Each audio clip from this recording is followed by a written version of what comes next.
विजयकर की उस संदेश वाहक तक ये पत्र पहुंचाने में सफलता मिल गई तो अति शीघ्र युवराज से हमारा मिलन संभव हो जाएगा। अभी हम तुम्हारा नाम नहीं जान सके हैं, किंतु पत्र मिलते ही हमारी सखी शीला को अपना नाम बता देना और यहाँ से भागने की तैयारी में रहना।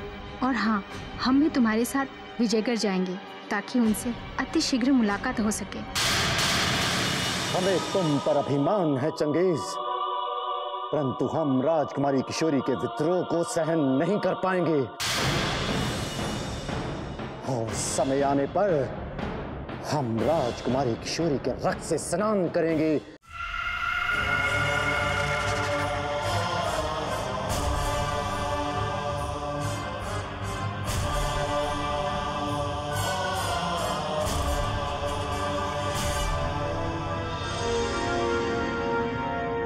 आपने मुझे याद किया शकुंतला देवी? अरे पंडित जी, हमें देवी बनाने की क्या आवश्यकता है? हमें शकुंतला या शकुन कहेंगे तो हमें बहुत अच्छा लगेगा।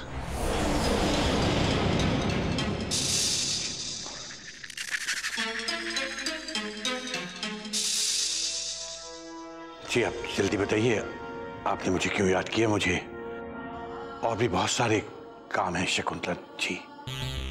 ओफो, अब देवी से पीछा छुड़ाया तो जी को ले आए। हम तो आपके अपने हैं ना पंडित जी, कोई पराये तो नहीं। सच कह रहे हैं पंडित जी, जब से गजराज के पिताजी इस दुनिया से विदा हुए हैं, हमने किसी पराये आदमी की तरफ दृष्टि डालकर भी नहीं देखा। बस जब से आपको देखा है, आपके हो गए। अरे अरे अरे अरे, ये आप क्या कह रही हैं शकुंतला जी? पंडित जी, अभी तो हमने आपको कुछ कहा ही नहीं है। हम तो गजराज की सौगंध खाकर कह रहे हैं, अगर हम झूठ बोले तो हमारी कोख उजड़ जाए। आपकी शक्ल ना बिल्कुल गजराज के पिता से मिलती जुलती है। आज अगर वो इस दुनिया में जिंदा होते तो आप दोनों ना उसके जुड़वा भाई लगते। जी मुझे लगता है कि मुझे अब चलना चाहिए। अरे अरे पंडित जी, आप तो शर्माने लगे। होता है, पहले पहले गजराज के पिताजी भी ऐसे ही शर्माते थे। पर हम सच कह रहे हैं। एक बात बताएं, आज हम कैसे लग रहे हैं? विश्वास कीजिए हमारा, गजराज के पिता के स्वर्गवासी होने के पश्चात आज हमने पहली बार इतना श्रृंगार किया है।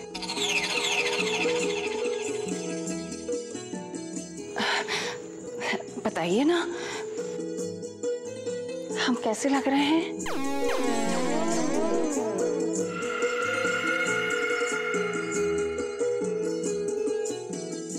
अरे अरे पंडित जी, कहाँ चल रही है?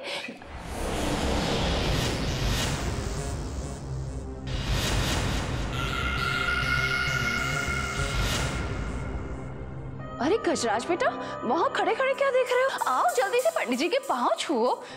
ये देखो तुम्हारे पिता समान है। ये देखो, बिल्कुल तुम्हारे पिता की तरह लगते हैं कि नहीं लगते, है ना? आज इनको देखकर तुम्हारे पिता की भूली बिसरी यादें आ गई। देख बेटा, ये तेरे पिताजी जैसे ही है ना? बिल्कुल सुंदर मुख, हूबहू शक्ल, है ना?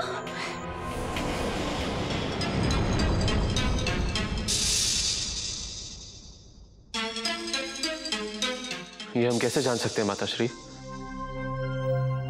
पिताश्री को तो हमने देखा ही नहीं था।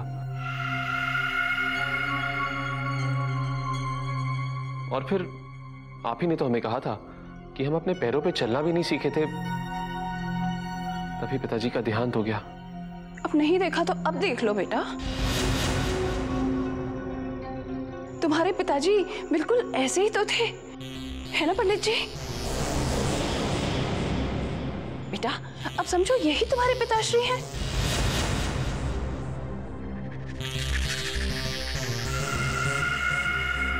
ये चतुर स्त्री जरूर अपनी किसी स्वार्थ सिद्धि के लिए हमें अपने जाल में फंसाने का प्रयत्न कर रही है। यहां से तुरंत निकल जाने में ही भलाई है। अरे पंडित जी, आप क्या सोचने लगे? कुछ नहीं, मैं सोच रहा था कि मुझे अब चलना चाहिए। प्रणाम। प्रणाम। ये सब क्या था माताश्री?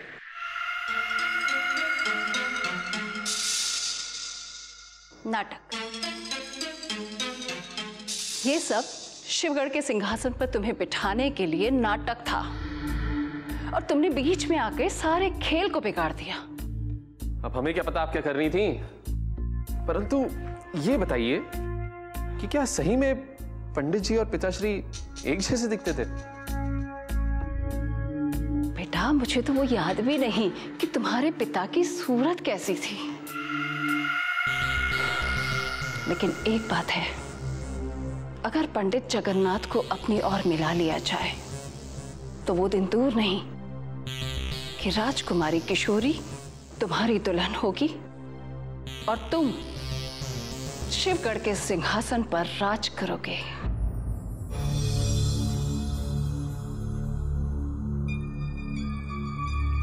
अभी तक शीला आई क्यों नहीं?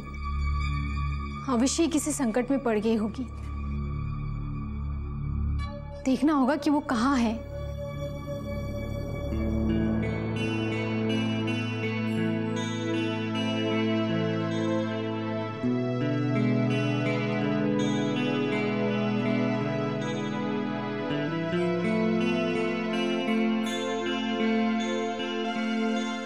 हाँ योद्धा भीम, सामने से राजकुमारी जी आ रही, किंतु ये क्या, उनके साथ में शीला और संध्या नहीं है? ये तो अच्छी बात है, अकेले राजकुमारी से बात करने का अवसर कभी कभी तो मिलता है। किंतु राजकुमारी जी कुछ चिंतित दिखाई दे रही। लगता है वो मेरी यादों में चिंतित है। मुझे मिले हुए उन्हें लंबा समय बीत गया है बलवान।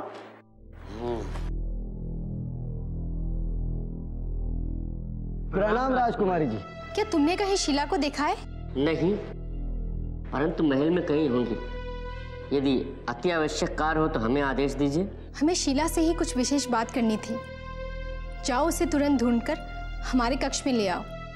जो आज्ञा राजकुमारी। अरे चंगेज काका, चलो इस कार्य पे इन्हें भी लगा देते हैं ताकि शीघ्र अति शीघ्र शीला को ढूंढ लिया जाए। आदाब शहजादी आलिया, आपको इस तरह महल में अकेले नहीं घूमना चाहिए। हमें टोकने का तुम्हें अधिकार किसने दिया है? जाओ अपना काम करो। अपना काम ही तो कर रहा है गुलाम। गुस्ताखी माफ। आप बार बार क्यों भूल जाती हैं? आपकी हिफाजत ही मेरा आखिरी फर्ज है। राजकुमारी जी की रक्षा करने का कार्य हम दोनों भाई कर रहे हैं, किंतु आप अपना मुख्य कार्य कीजिए। जाके शीला को ढूंढकर राजकुमारी जी के कक्ष में लाने का प्रबंध कीजिए।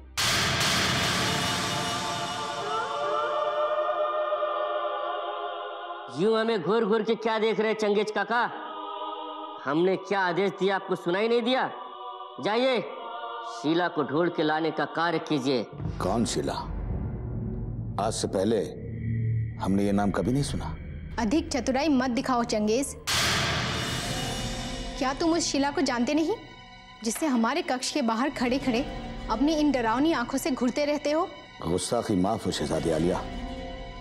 गुलाम को उसकी निगाहों से आपके सिवाय कुछ दिखाई नहीं देता। चलिए वापस चलिए। कहीं ऐसा ना हो कि कोई दुश्मन आपको नुकसान पहुंचा दे और मेरे आका मुझे जिंदा काट दें। किसी शत्रु में इतना साहस नहीं कि कोई दृष्टि उठाकर भी देख सके। हाँ, यदि तुम हमारा पीछा इसी तरह करते रहे तो तुम्हारे आका से पहले हमारा एक आदेश तुम्हें जिंदा दफना सकता है।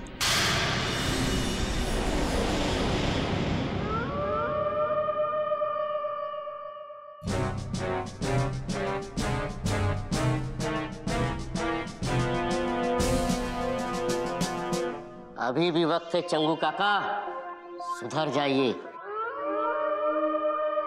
अभी भी वक्त है, सुधर जाओ चंगू काका, वरना 2 गज जमीन के नीचे लेटे लेटे विश्राम करना पड़ेगा। और हाँ, राजकुमारी जी की रक्षा करने का विचार भी अपने मन में मत लाना, वरना सूली पर चढ़ने के लिए तैयार रहना। चलो महायोद्धा भीम, शीला को चल के ढूंढते हैं। चलो महायोद्धा बलवान।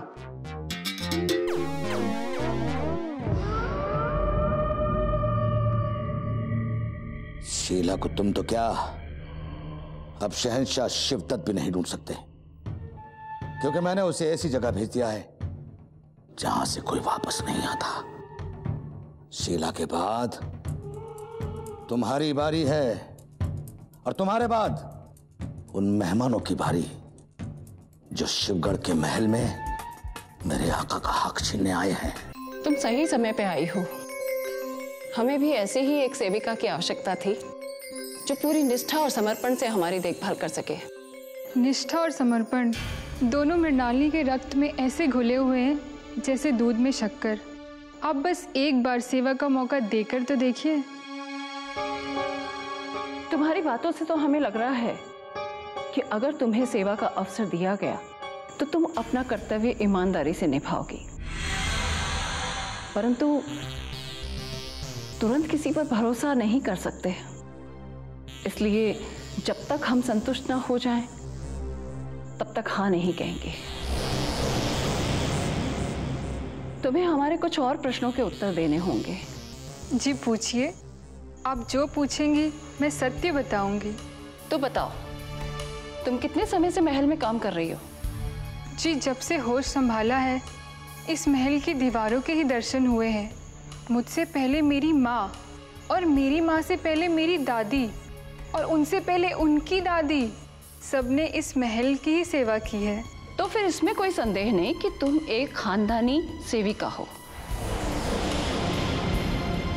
अच्छा ये बताओ कि तुम्हारे घर वालों का या पुरखों का किस गांव या किस नगर से संबंध रहा है? जी मेरी 7वीं दादी का संबंध बेलापुर से है, लेकिन मेरी 6ठी दादी को दादाजी लेकर शिवगढ़ आ गए और यहीं पे बस गए, और तब से हमारा पूरा खानदान शिवगढ़ का ही होकर रह गया। अच्छा, ये तो बहुत अच्छी बात है। अच्छा ये बताओ कि तुम अकेली हो या तुम्हारे भाई बहन भी हैं? जी मैं अपने खानदान में इकलौती वारिस हूँ, लेकिन मैं शिवगढ़ की समस्त प्रजा को अपने भाई और बहन की तरह मानती हूँ। तुम्हारे बहुत उच्च विचार हैं, और तुम्हारी इस देश प्रेम की भावना को देखकर हम तुम्हें मुख्य सेविका नियुक्त करते हैं। लेकिन कार्यभार संभालने से पहले हम तुमसे एक बात और जानना चाहेंगे। तुम हमें ये बताओ कि इससे पहले तुम महल के किस व्यक्ति के साथ कार्यरत थी? जी मैं आपकी सेवा में आने से पूर्व महारानी कलावती की सेवा में नियुक्त हुई थी, किंतु उनके जाने के पश्चात इस महल में ऐसा कोई भी नहीं है जिसकी सेवा में मैं लग जाऊं, क्योंकि समस्त व्यक्तियों की आंखों में इतना छल और इतना कपट है। किंतु एक आप ही ऐसी हैं जो साक्षात ममता और दया की मूर्ति है। ये लड़की कुछ आवश्यकता से अधिक भोली लगती है, इसे सरलता से मूर्ख बनाया जा सकता है। हमें तुम्हारी जैसी ही सेविका की आवश्यकता थी। तुम आज से ही अपना कार्य शुरू कर सकती हो। जी मैं आपका उपकार कभी नहीं भूलूंगी शकुंतला जी।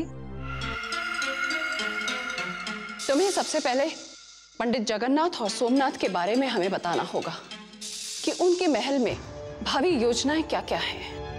जी इसका पता तो मैं चुटकी में लगा सकती हूँ। और बताइए इसके बाद क्या क्या कार्य करना है?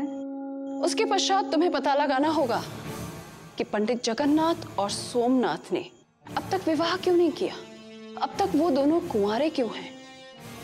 जी पंडित जगन्नाथ कुंवारे क्यों हैं इसका पता तो सारे संसार में किसी को नहीं चला, किंतु सोमनाथ जी के बारे में ये चर्चा है कि वो राजकुमारी किशोरी की प्रतीक्षा में अभी तक कुंवारे ही बैठे हैं।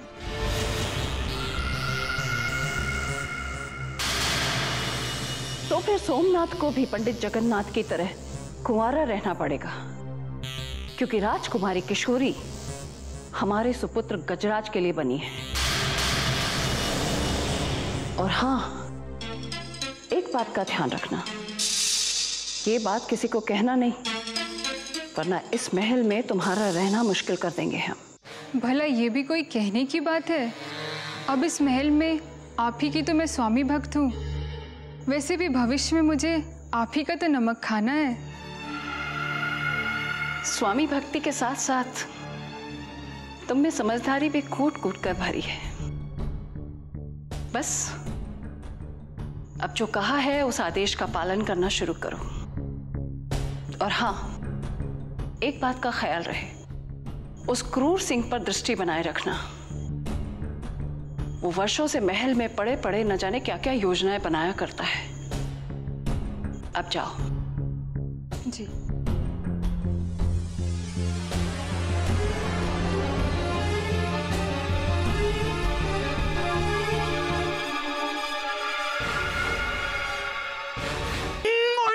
प्राणेश्वरी, मेरी जान, मैं ठहरो।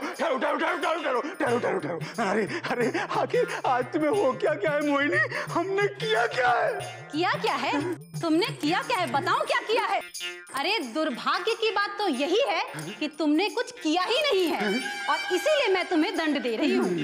तुमने सिर्फ मुझसे विवाह किया और मेरा जीवन बर्बाद किया। अब तो इस धरती पर या ये झाड़ू रहेगा या तुम। ठहरो, हमारी बात तो सुन लो, हमारी बात सुनो। देखो, ऐसा मत करो। ऐसा तुमने किया तो हम विधवा हो जाएंगे, मतलब तुम विधवा हो जाओगी और ये बच्चे अनाथ हो जाएंगे। देखो, हम भागते भागते थक गए मोहिनी। क्या सारा क्रोध आज ही उतार दोगी या बाकी कुछ और दिनों के लिए ये रख लो? अरे भाई, अरे तुम लोग खड़े यहाँ तमाशा क्या देख रहे हो? हैं, तुम्हें भी अनाथ होने का शौक चल रहा है? देखो, अपनी माताश्री को कुछ तो समझाओ। क्षमा कीजिए। माताश्री क्या तो चारों से पुण्य निकल जाते हो। क्षमा कीजिए पिताश्री, हमें क्षमा कीजिए। हम दोनों भाई बहुत विवश हैं। वो क्या है, गुरुजी ने पाठशाला में हमें सिखाया है कि सदा माता पिता की आज्ञा का पालन करना चाहिए और उन दोनों की लड़ाई में कभी नहीं पड़ना चाहिए। हाय, अरे नालायको, तुम्हें जन्म दे के हमने बहुत बड़ी भूल कर दी। यदि हमें पहले पता होता कि तुम दोनों ऐसे निकलोगे तो हम जीवन भर कहाँ ही रह जाते। रुक जाओ माताश्री, हमारा पाठशाला जाने का समय हो गया है। यदि हम अभी घर से बाहर नहीं निकले तो गुरुजी यहाँ आकर हमको मुर्गा बना देंगे।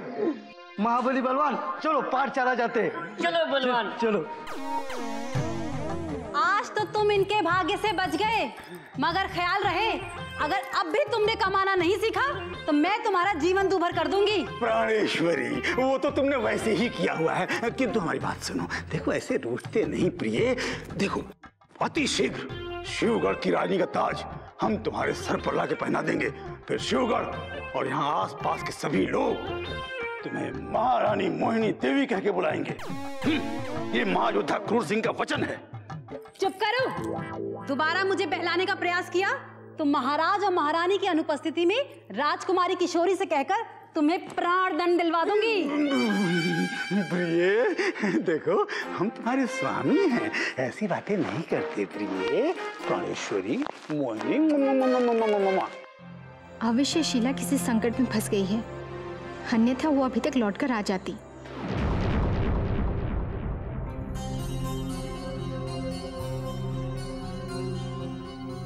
आपने हमें याद किया राजकुमारी जी।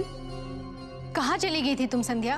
हम कब से तुम्हारी प्रतीक्षा कर रहे हैं। आप ही ने तो मुझे उस गुप्तचर से मिलने भेजा था जिसने गुप्त कारागार का पता लगाकर शीला को वहां तक पहुंचने का मार्ग बताया। तो क्या बताया उसने? गुप्तचर का कहना है विजयगढ़ के संदेशवाहक को कड़ी सुरक्षा में रखा गया है। एक ही गुप्त मार्ग है जहां से उस तक पहुंचा जा सकता है। तो हम उस गुप्त मार्ग से जाएंगे और उस संदेशवाहक से पूछेंगे कि उसे हमारा संदेश मिला या नहीं। नहीं राजकुमारी जी, हम आपके प्राण संकट में नहीं पड़ने देंगे। प्राण संकट में डाले बिना हमें कैसे पता चलेगा कि हमारा संदेश उसे मिला या नहीं, और शीला कहाँ गुम हो गई? आप निश्चिंत रहिए राजकुमारी जी, मैं अपने प्राणों पे खेलकर शीला का शुभ समाचार आप तक पहुंचाऊंगी। संभल कर जाना। जी राजकुमारी जी।